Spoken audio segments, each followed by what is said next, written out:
Before the end, a storm gathers, a wave of nations assembled from the four corners of the earth.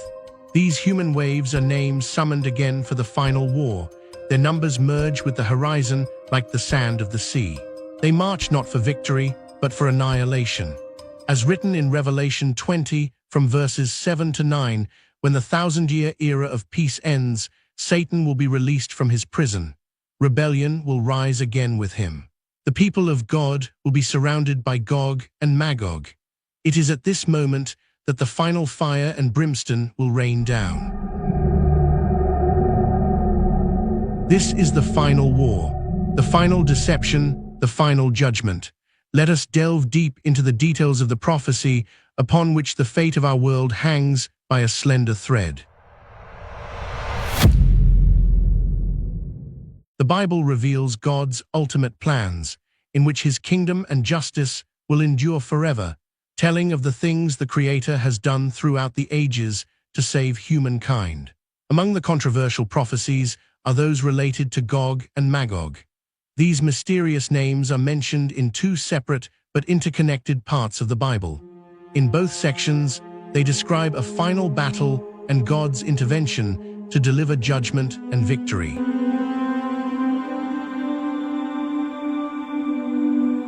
In this narrative, we will examine the following two prophetic texts in detail. First, we will explore the visions given to the prophet Ezekiel before the birth of Christ. Then we will cross over to the stunning vision given to the Apostle John on the island of Patmos.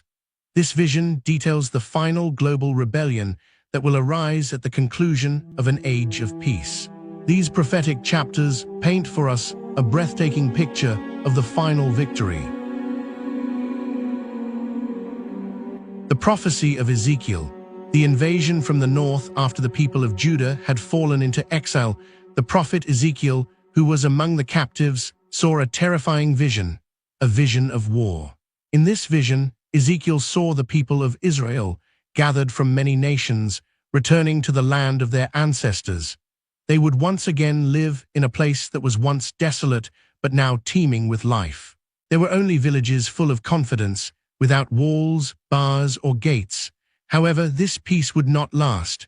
The word of the prophecy came to Ezekiel with a terrifying warning.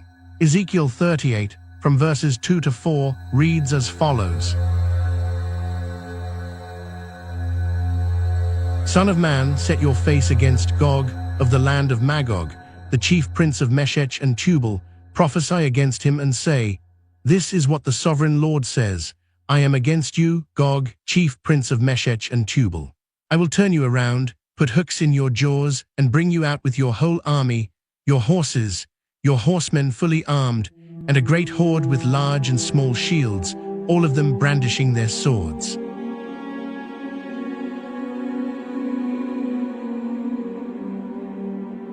Gog does not march alone, but by forming a great alliance.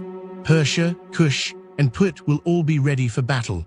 With them are Gomer and Togarmah from the far north. Alongside them, numerous nations will move with a massive army and a single purpose.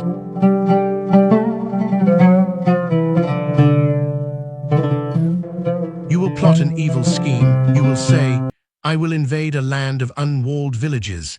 I will attack a peaceful and unsuspecting people, all of them living without walls and without gates and bars. I will plunder and loot and turn my hand against the resettled ruins and the people gathered from the nations, rich in livestock and goods, living at the center of the land. Sheba and Dedan and the merchants of Tarshish and all her villages will say to you, have you come to plunder? Have you gathered your hoard to loot, to carry off silver and gold, to take away livestock and goods, and to seize much plunder? Therefore, Son of man, prophesy and say to Gog. Ezekiel 38, 11-13. Gog advances with confidence and strength by God's will. His purpose is not to destroy the people, but to display divine judgment and majesty to the nations.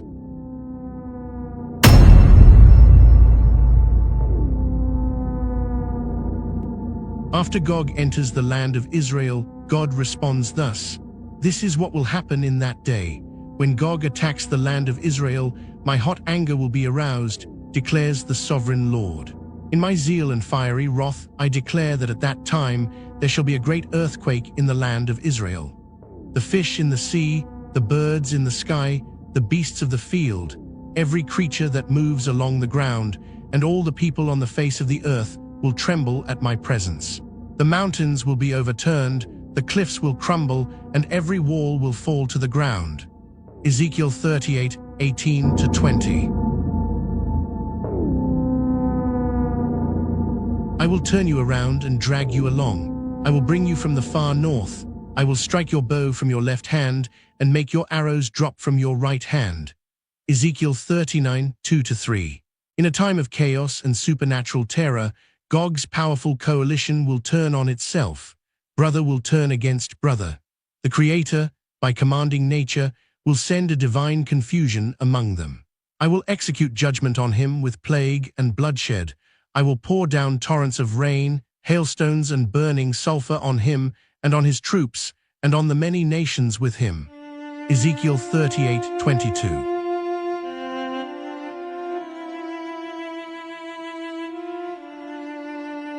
This is not just a conflict that erupts among people, but a spectacle that shows the earth splitting, mountains covered in smoke, the sky lit with fire, and the supreme power of the Almighty God.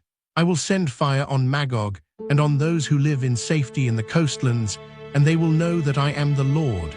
Ezekiel 39:6.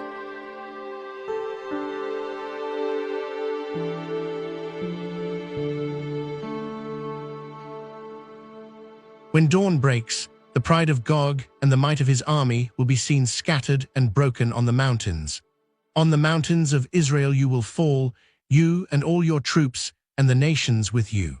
I will give you as food to all kinds of carrion birds and to the wild animals.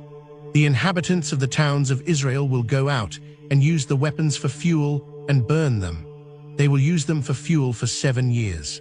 The large and small shields, the bows and arrows, the war clubs and spears. Ezekiel 39:4-9.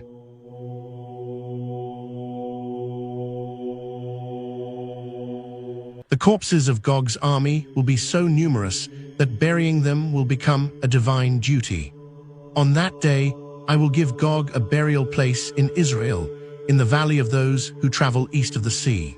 It will block the way of travelers, because Gog and all his horde will be buried there, so they will call it the Valley of Gog. Ezekiel 39:11.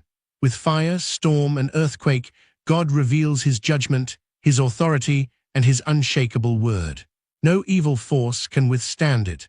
God declared through the prophet Ezekiel, I will display my glory among the nations, and all the nations will see the punishment I inflict and the hand I lay on them. Ezekiel 39:21. This is not a judgment passed on just one army or a few people, but a divine act intended for all of humanity to witness. Justice, once hidden, will be clearly seen at that time. Through this revelation, the peoples of the world will have a permanent reminder that rebellion and pride lead to downfall, and for those who draw near to understand God's truth, redemption will not be withheld. God explained the reason for his past judgment in Ezekiel 39, verses 23 and 24. And the nations will know that the people of Israel went into exile for their sin, because they were unfaithful to me. So I hid my face from them and handed them over to their enemies, and they all fell by the sword. I dealt with them according to their uncleanness and their offenses, and I hid my face from them.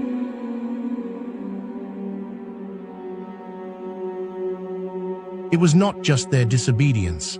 It was their betrayal through idolatry, their perversion of justice, and their hardened hearts. The Israelites repeatedly turned their faces away from the God who saved them from Egypt. They worshipped pagan gods on high places. They killed the poor with the sword, and in addition to shedding innocent blood, they desecrated the Lord's temple. The people of Judah have done evil in my eyes, declares the Lord. They have set up their detestable idols in the house that bears my name and have defiled it. Jeremiah 7:30, my people have committed 2 sins. They have forsaken me, the spring of living water, and have dug their own cisterns, broken cisterns that cannot hold water. Jeremiah 2:13.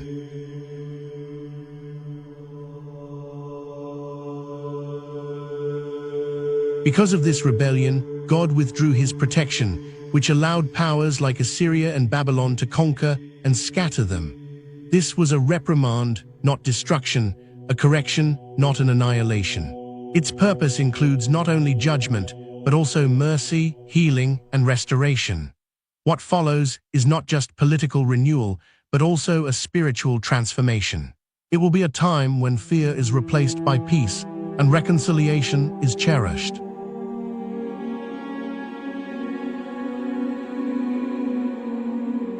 Of course, he is a God who confronts evil and judges rebellion.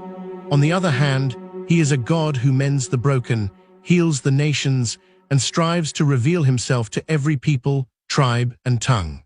The vision of divine victory that Ezekiel saw was not just a prophecy about the future, it was also a declaration. It declared that no human plan, no mighty force, can thwart the will of the Almighty. Even in the midst of chaos and conflict, God has put into action a plan that will bring about the salvation of our world. From east to west, from the islands to the desert, all of humanity will realize that He alone is God.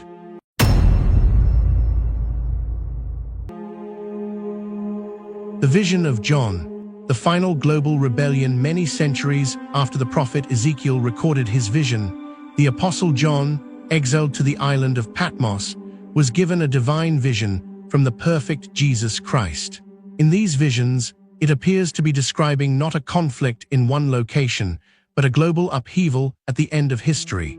After the return of Christ and the judgment, the vision of John reveals that Jesus will reign on earth for 1,000 years.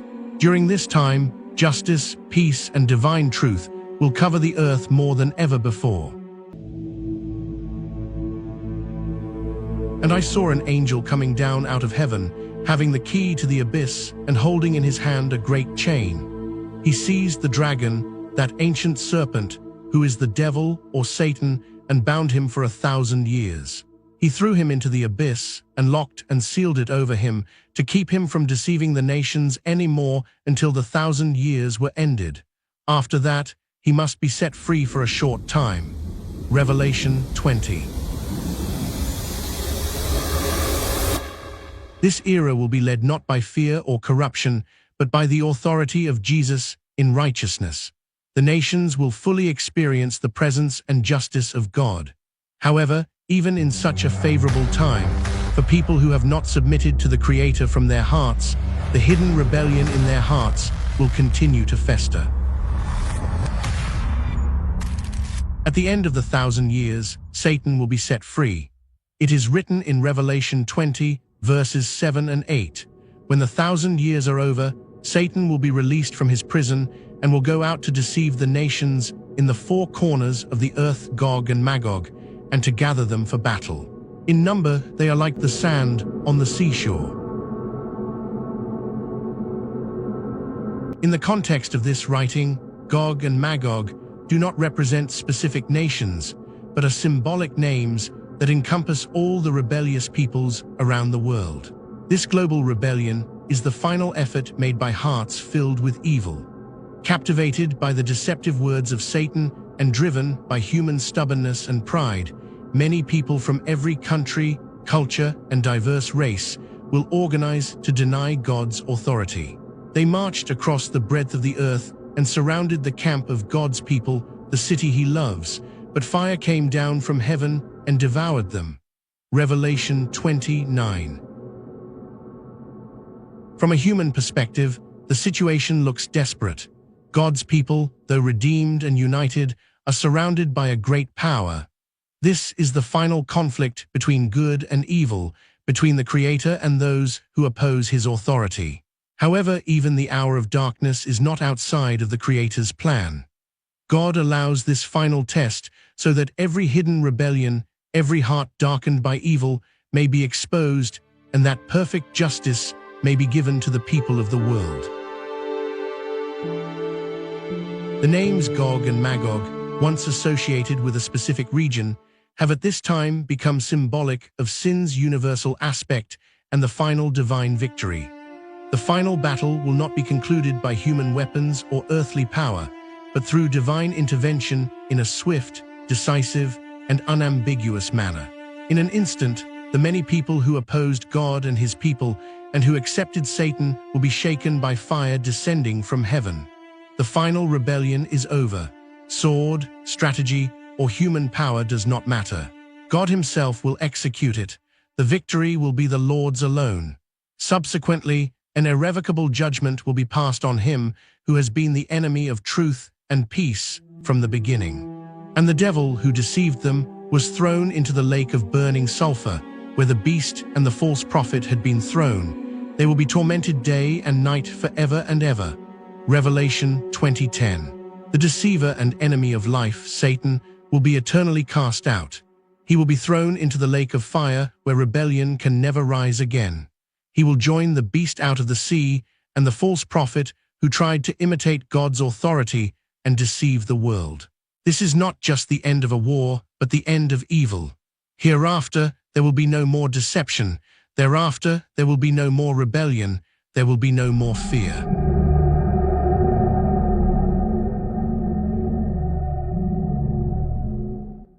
God's justice is perfect. His victory is eternal.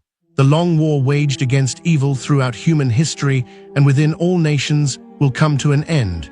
It will shatter the power of darkness forever. The earth and sky will be made pure. His people, gathered from every tribe, tongue, nation, and people, will now be filled with joy, safe and free from danger. At this time, the kingdom of God will not be a distant hope, but an unshakable, eternal truth. As we conclude the story of Gog and Magog, we do so not filled with fear, but with bright hope. We have seen that behind the world's turmoil, there is an all-knowing God who observes, and that one day he will ultimately act as is fitting for all. The battle with evil will not end in confusion, but in clarity, not in futility, but in glory, not in fear, but in being filled with the peace of God. And for all who trust in him, this is only the beginning. If you liked this analysis, please encourage us by giving it a like. Share your thoughts and questions on the topic in the comments section below. Don't forget to share this important message so it can reach your friends and family. And to ensure you don't miss future in-depth spiritual analyses like this, please subscribe to our channel and press the notification bell. Thank you so much for watching.